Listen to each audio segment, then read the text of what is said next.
Chapter 3, Quickening the Master Spirit within. A member of the council speaks. In the ever-living presence of God, there is no death. Memory holds its cherished reflections. Love is eternal destiny.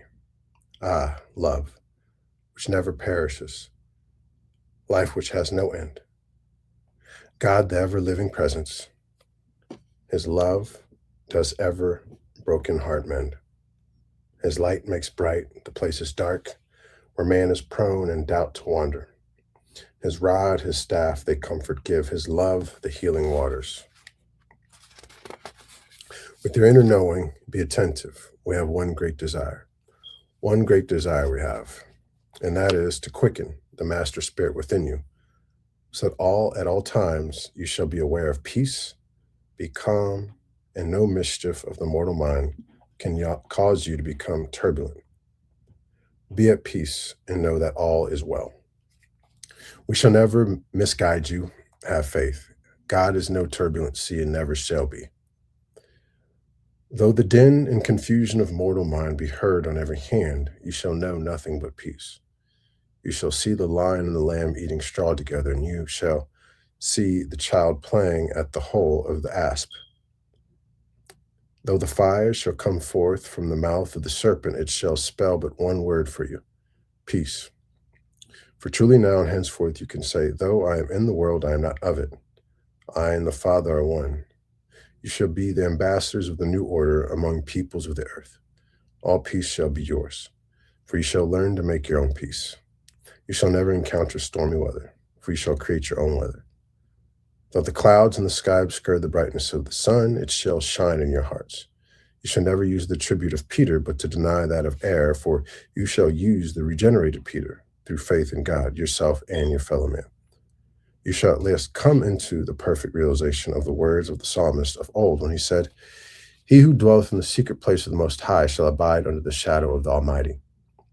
There shall be those who will not agree with you, and that is to be expected.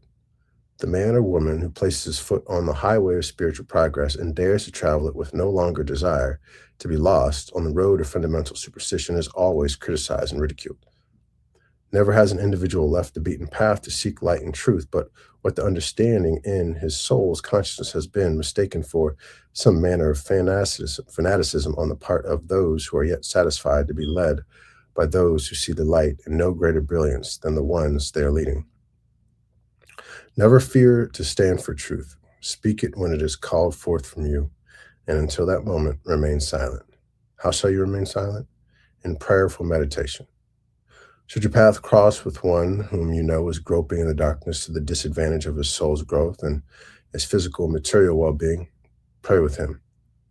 Man never prays for another, man always prays with one another. You may say to me, how do I know if the one in whom I am interested is praying? Have you ever had a hope of something good?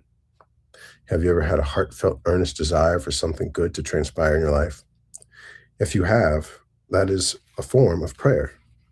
What man-made society calls low, degraded, wretched creatures, as wretched as they may be, at some time or other in their seeming wretchedness, they find themselves saying, I wish, I trust, I hope, thus and so, thus and so. That is a form of prayer, and all prayers meet. Remember, dear hearts, though all may not agree as to the orthodox form of prayer, yet even an individual who is steeped in the fundamentals of orthodox theology prays what to him is an earnest prayer, and all prayers meet. Now your prayers uttered in understanding, sent forth to the living God in the tabernacle of the Holy of Holies, your prayers shall lift the prayers of others. Do not cease to pray. Should you meet one who is discouraged with life, whether it is by beholding his countenance or her expressions, if you can do nothing else, reach for her hand and place your other hand upon her hand. And as you hold it silently, fervently, and effectually say, come up higher, my sister, come up higher, my brother. Silently say, you are now in the presence of God, and you are now, though mentally distressed in soul and spirit, standing in the tabernacle of the host.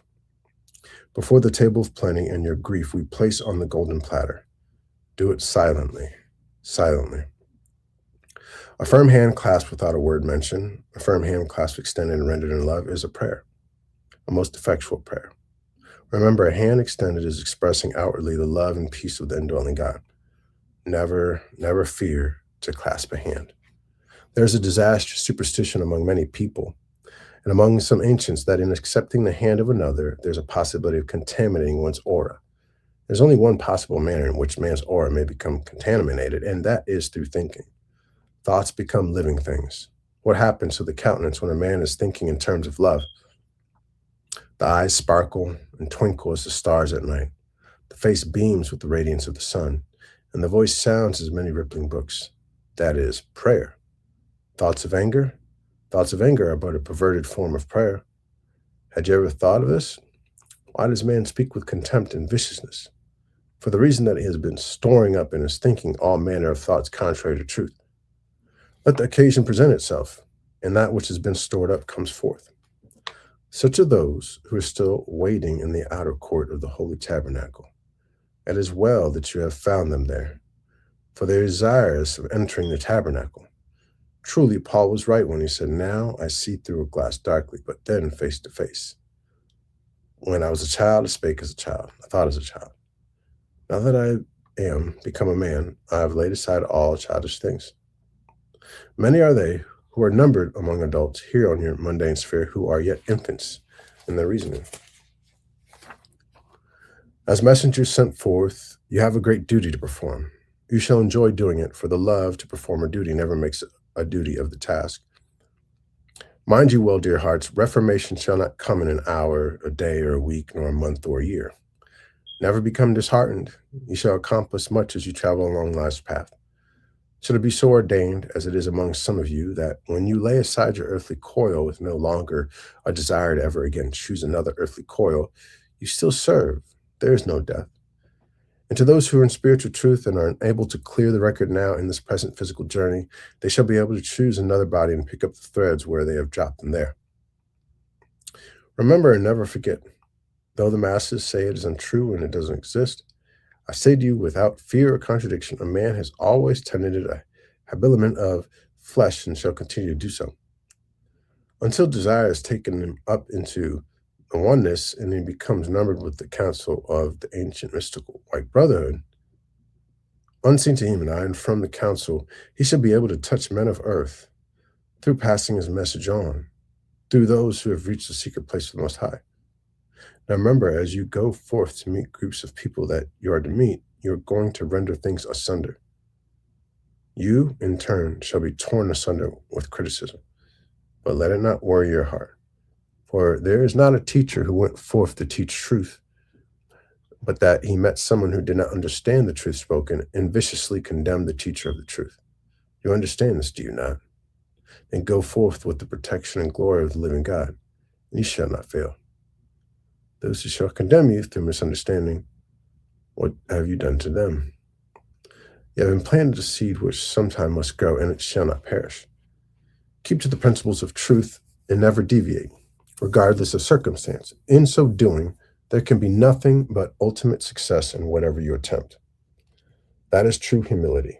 Always remember the word of the Galilean, of yourself, mortally so. You do nothing, neither does any man of earth. But it is the indwelling Father expressing how? Through the Master Spirit, within the secret tabernacle, in the uppermost part of the brain, the pineal gland, the Holy of Holies, through the perfect submission of the mortal to the spiritual. Remember, dear hearts, your physical eyes are the only eyes through which God can now see. Your physical feet are the only feet through which God can walk to carry the message. Your physical hands are the only hands through which God can accept and give. We are now speaking of physical possessions when we make that statement, for God gives and receives unto himself, and you are a part of that God. As you extend your hands and hearts in the love of God to receive, and as you extend your hands in blessing, then dwelling God is extending through your hands and anointing others with the benediction of his eternal blessing. Is this clear to you? God is not far off. God is indwelling. Oh, that man of earth at long last could learn this lesson to be truth. Truly then shall the sword of wrath be sheathed, and the lion and the lamb would eat straw together, and the child would play in peace and contentment at the hole of the asp. In the past, as you call the past, we've heard some of you make this statement. Why have so many started out on the path to teach, to promote brotherhood, universal brotherhood, and have never brought it into fruition? That was a desire expressed, whether they were mindful of it or not.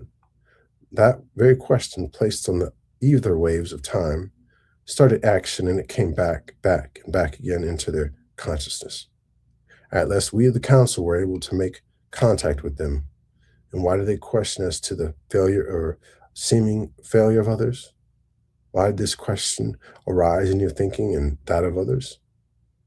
For only one reason, dear hearts. Again, as you refer to the past ages back, you as they were singled out by this council of the ancient mystical white brotherhood of truth. When the clarion call within your heart intoned his message, they, as you, lovingly responded. Can love be overlooked? Can graciousness, which is expressed without any expectation of reward, be disregarded? Ah, nay, nay. It is the expression, beloved ones, of the great white light of the living God. God cannot be denied eternally. He who denied God in yesteryear must at last come into full and complete recognition of that which he has denied. He who denies God in your today shall live to recognize in truth that which he denies today. Hence, many of our mundane collaborators and teachers bear the torch of freedom before the countenance of those who in yesteryear said, I have no time for it. It is not so. It cannot be. The torch of truth in the countenance of those of day shall be reflected in the lives of others. Who in the tomorrows, as you understand that term, shall bear the torch of light in their countenance to those who are denying the living God today? Your labors shall never cease, never, dear hearts. Remember, if we may use that term in the great scheme of life, rebirth is the salvation of man, and you are playing a most intricate part. Therefore, be faithful, be faithful. Be mindful, dear hearts, in every life. There comes an hour. In many cases where it has occurred, you sought and sought diligently, unselfishly you sought, in earnest desire and in earnest prayer. Always received an answer. Like attracts like. It cannot be otherwise. And though in the past you may have encountered from time to time a deception here and a deception there, you did not forsake your God. That bears its recompense, mind you. So it is no more than truth in the presence of the living God, that for all of which you bore, and all mankind who walked this path with you, you shall at last find what you've been seeking. Go forth, spread your seeds of love, for they are falling on fertile soil, and the waters of kindness shall carry them into the soil. All around you, so you see them, spring forth as fields of wheat, and they shall grow, and the heads shall be full. They shall ripen, and you shall go forth and reap the harvest. Many shall there be who shall go forth with you, for you shall not garner the field alone.